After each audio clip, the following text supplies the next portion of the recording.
Alors qu'est-ce qu'on fait au Royaume du Cuir? De base, c'est une cordonnerie de qualité, d'un savoir-faire d'une manufacture made in France.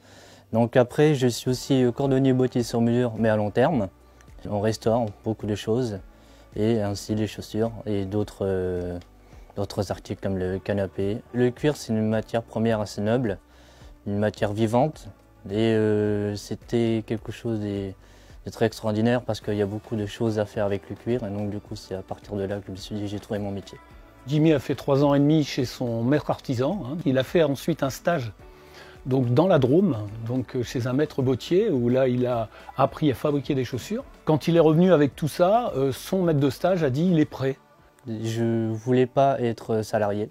Et on a été voir des autres cordonniers qui tenaient des franchises, tout ça, mais ça m'a pas beaucoup intéressé. Donc du coup, je me suis dit pourquoi pas de créer la société au Royaume du Cuir. Pour Jimmy, le cursus scolaire a été compliqué. Et donc, parce que problème de dyslexie, un certain nombre de problèmes. Et donc, quand il a fait son apprentissage, on s'est aperçu qu'il pouvait être accompagné. Donc, on a fait une demande et Jimmy a eu donc un statut qu'il a maintenant jusqu'à la fin de ses jours. D'ailleurs, je dirais, comme c'est pas quelque chose de visible, ça fait partie de son personnage de quelquefois employer un mot qui est pas forcément le bon, mais bon voilà, ça les fait sourire et ça fait partie de son personnage, voilà, tout simplement.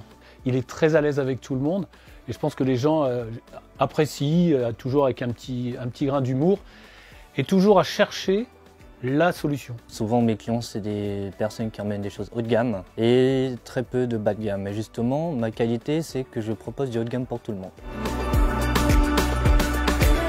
Donc dans le projet de créer l'entreprise, il y a eu plein de gens qui nous ont aidés autour, mais la BGE a été vraiment au centre de monter ce dossier.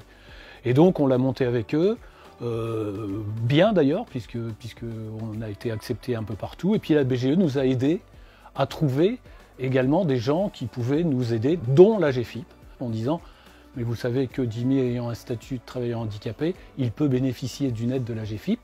La BGE est la seule qui aujourd'hui continue à nous accompagner. Alors le Royaume du Cuir, ça va devenir une marque à long terme. Pourquoi pas fabriquer de beaucoup de choses, de nouveautés, genre des souliers sur mesure, du prêt-à-porter avec toujours une coïncidence avec le cuir. Et pourquoi pas faire une franchise et créer d'autres boutiques non franchises aussi.